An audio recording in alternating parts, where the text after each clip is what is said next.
The desert had a way of holding its breath before dusk. Heat still shimmered above the earth, but the light softened, poured like melted copper across the dry ridges and the scattered bones of sage. Jonas Creed rode through that hush, his horse's hooves whispering in the dust. He was a man built of silence, broad shoulders bowed by years, eyes dulled by roads too long traveled. Behind him, the wind dragged his past like a torn flag. He hadn't meant to stop. The town of Ash Hollow lay another half-day's ride, and the sky was already bruising toward night. But something in the distance, a flash of movement, a scrap of cloth, caught his attention. He reined in, scanning the emptiness. There, half buried by sand near a dry riverbed, lay what he thought was a bundle of rags. Then it moved. Jonas dismounted, boots sinking into the powdery soil. The shape was small, brittle as driftwood, a boy, maybe 12, ribbed sharp beneath torn linen. His lips were cracked, his face the gray of ash.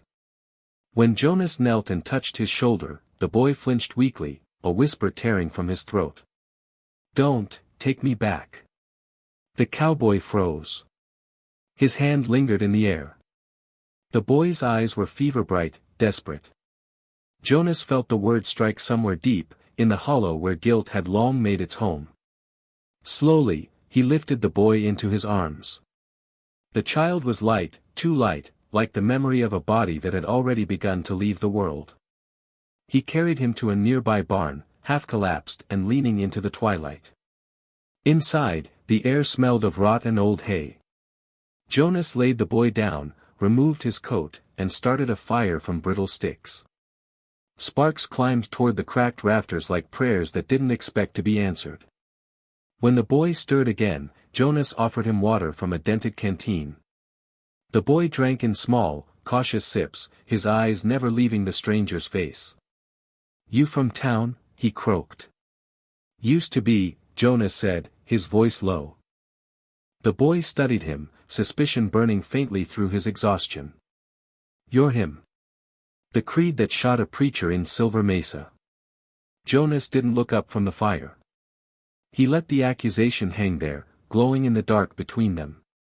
"Eat," he said finally, tearing a piece of dry biscuit in half. The boy hesitated, then snatched it, eating as though afraid the chance would vanish. Jonas watched, the firelight flickering across the hard plains of his face. Outside, a coyote called, lonely, distant. Jonas added another stick to the fire and tried not to think of the sound of a gunshot echoing years ago, the look in a man's eyes when faith turned to fear. By dawn, the boy was stronger. He sat propped against the wall, chewing the last of the biscuit. "Name's Eli," he said. Jonas nodded. "Jonas Creed." Eli's gaze flicked toward the revolver at Jonas's hip, then back to his face. "You gonna turn me in?" "For what?" The boy hesitated, fingers curling around his knees. "For being nobody." Jonas almost smiled, but it came out sad. "Ain't no law against that." He helped the boy onto his horse and rode toward Ash Hollow. The town came into view, a cluster of weather-worn buildings crouched beneath a pale sky. A windmill turned slow and creaky. As they entered, conversation died. Men on porches stared. A woman carrying laundry froze, her eyes wide. Even the saloon's piano fell silent. "Lord above," someone muttered. "Jonas Creed." Sheriff Boone stepped from his office, thick-bodied and mean-faced. "Well, if it ain't the ghost himself." He looked at the boy, then at Jonas. "Picked up a stray, have you?" "Found him out past the ridge," Jonas said. "He was starving." Boone's smirk was sharp as glass. "You always did have a taste for lost causes." Jonas didn't answer. He dismounted, bought bread and jerky from the general store under the weight of a dozen stairs. Coins clinked on the counter, no one touched them until he was gone. On his way out, a quiet voice stopped him. "Mr. Creed." It was Mara Lyle, the saloon keeper's daughter. Her hair was tied back with a strip of linen, her eyes the color of storm clouds before rain. She held out a small bundle wrapped in paper. "For the boy," she said softly. He took it without meeting her eyes. She didn't flinch from the silence. As he turned to leave, she added, "Sometimes, the hungry ain't just the ones without food." Jonas paused, but only for a breath, before walking on. Back in the barn, he unwrapped the parcel. Inside was sweet cornbread, soft, fragrant, almost golden. The boy devoured it in quiet wonder. Jonas watched him, then tore off a piece for himself, the taste strange and gentle after so many bitter miles. That night, the firelight danced on the rough boards, the only sound the slow crackle of burning wood. Eli looked up suddenly. "You really shoot that preacher?" Jonas didn't speak for a long time. The desert wind rattled the loose boards like bones. "Man called me out in front of a crowd," he said finally. "Said the Lord told him I was bound for hell." Maybe he was right. But I wasn't ready to hear it then. Eli frowned. "You sorry?" "Every day." The boy nodded, as though that were answer enough. After a long while, he said, "When you found me, why'd you stop?" Jonas stared into the fire. "Didn't know till I did." Outside, a night hawk cried. The sound carried across the plains, fading into nothing. The cowboy lay back against the wall, watching the flames curl down to embers. The boy slept fitfully beside him, one hand still clutching that tin star, a trinket, maybe once a badge, maybe just a dream of belonging. Jonas watched the small hand tighten, and something unspoken softened inside him. When dawn bled into the cracks of the barn, Jonas rose quietly and stepped outside. The world was pale and still. He could see Ash Hollow waking in the distance, smoke rising from chimneys, the faint ring of a hammer on metal. But above that came another sound, the low thrum of hooves, far away yet too many to count. A tremor in the ground, faint as breath. He turned his head toward the horizon, saw a dark smear of dust. He stood there, motionless, the wind tugging at his coat. The boy stirred behind him. "Jonas?" He didn't answer. The earth was speaking, and he understood enough to listen. The riders were coming. And somehow, deep in his bones, Jonas Creed knew they were riding for him. Dawn crept across the desert like a cautious hand, turning the ridges to molten gold and the sky to pale fire. The barn was still, filled with the smell of ash and sleep. Jonas Creed stood in the doorway, watching the horizon darken where it should have brightened. Dust moved out there, low and steady. He could feel it before he could see it, the tremor beneath his boots, the rhythm of hundreds of hooves. Eli rubbed his eyes. "What is it?" "Riders," Jonas said quietly. "A lot of them." The boy pushed to his feet, face pinched with fear. "Are they after us?" Jonas's gaze lingered on the far-off smear of motion. "After me, maybe." They saddled the horse in silence. The wind had a sharp edge now, whispering through the mesquite. As they rode toward town, the morning light peeled back the distance. The dark haze of dust grew clearer, rows of horsemen cresting the plains like a storm given shape. Ash Hollow was awake and afraid. Men loaded rifles on porches, women herded children into cellars. Sheriff Boone barked orders in the square, his voice cracking like a whip. "Comanche riders, 200 strong. They'll be here before the sun's high."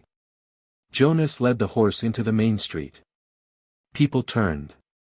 The gossip that had trailed him like smoke the day before now thickened into something heavier. Boone spat in the dirt. "You bring this on us, Creed. Word travels fast when the devil comes home." Jonas didn't answer. He watched the dust line on the horizon, calm as a man reading his fate. Eli clung to his sleeve, trembling. "We can go," the boy whispered. "We can ride out." "Running won't stop what's coming," Jonas said. "Sometimes, you got to stand where the earth puts you." The sheriff's deputies shouted orders, forming a loose barricade of wagons. The townsfolk muttered prayers. Jonas turned to Boone. You point them guns, you'll die before you count to 10. You know that. Boone sneered. You think you can talk them down? They remember your kind too. Maybe, Jonas said. But maybe they remember mercy, too. He swung into the saddle, the leather creaking beneath him. Eli grabbed at his arm. You can't go out there alone.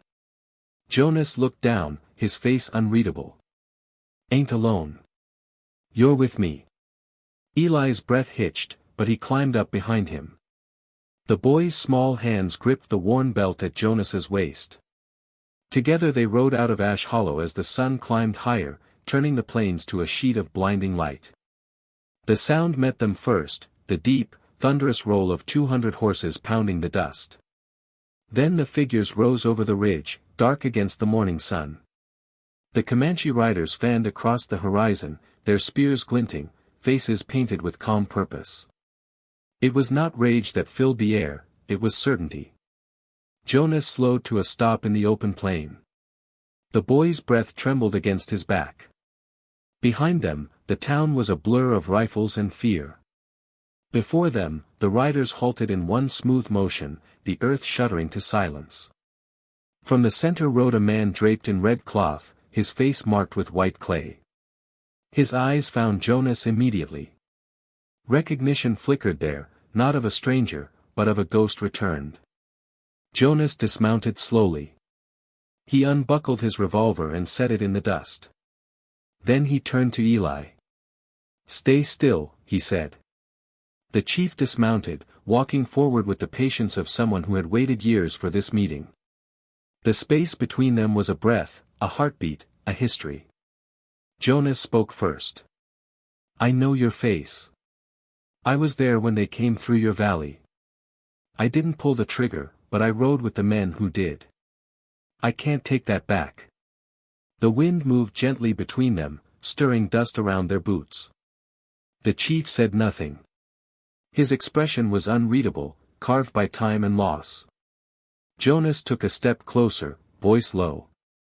I found this boy dying out here. I ain't asking forgiveness. I'm asking to let him live. He placed a hand on Eli's shoulder and pushed him gently forward. The boy's wide eyes met the chief's steady gaze. For a long moment, no one breathed. Then the chief lifted a hand. The nearest riders shifted, murmuring in their own tongue, waiting for the command. Behind Jonas, Boone shouted from the town line. Don't trust him. They'll gut us all. The sound shattered the fragile stillness. A gun cocked somewhere. Jonas turned his head slightly, voice carrying like iron through smoke. Put it down, Boone. Boone's hand trembled on the rifle. The chief's warriors drew their bows, but Jonas didn't move. He looked only at the man before him, the one whose life he'd helped break, and whose mercy could still shape what came next.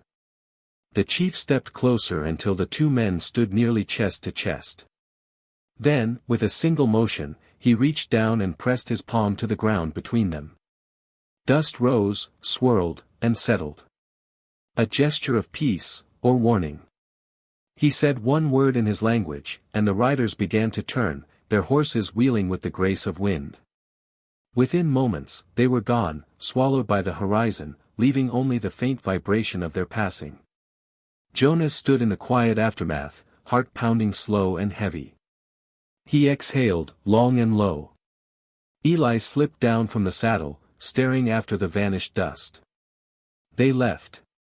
Yeah, Jonas said. They did. The town began to stir again, cautious, disbelieving. Boone emerged from behind a wagon, face pale. Lucky devil, he muttered. Mara came running down the street, her skirt brushing the dust, eyes bright with tears. She stopped before Jonas, breathless. You could have died. He shrugged. Maybe I was meant to. Her hand trembled as she held out something small, a cloth pouch tied with twine. For the road, she said softly. For forgiveness. Jonas took it, thumb tracing the rough fabric. The scent of sage drifted faintly from within. For a moment, his eyes met hers, and something unspoken passed between them, recognition, not of love, but of two souls that understood the shape of loneliness. He turned to Eli. "You'll be safe here. Mar'll see to that." The boy's voice was tight. "Where will you go?" Jonas looked toward the horizon, where the riders had disappeared. "East, maybe. Somewhere green." Eli's jaw clenched, but he nodded. "You'll come back." Jonas hesitated, then smiled faintly. "The wind's got a long memory. Maybe it'll carry me this way again." He swung into the saddle and touched his hat in quiet farewell. The morning sun caught the edges of his figure as he rode out, dust rising around him in soft spirals. Mara and the boy watched until he was a silhouette against the glowing plains. The air shimmered, swallowed him whole. And though Ash Hollow would speak of the day 200 warriors spared them, it was the image of the cowboy riding into the gold light that lingered, the man who faced his ghosts and was not devoured by them. The wind carried the sound of hoofbeats until it, too, was gone, leaving only silence, and the faint scent of sage, clinging to the morning like a promise.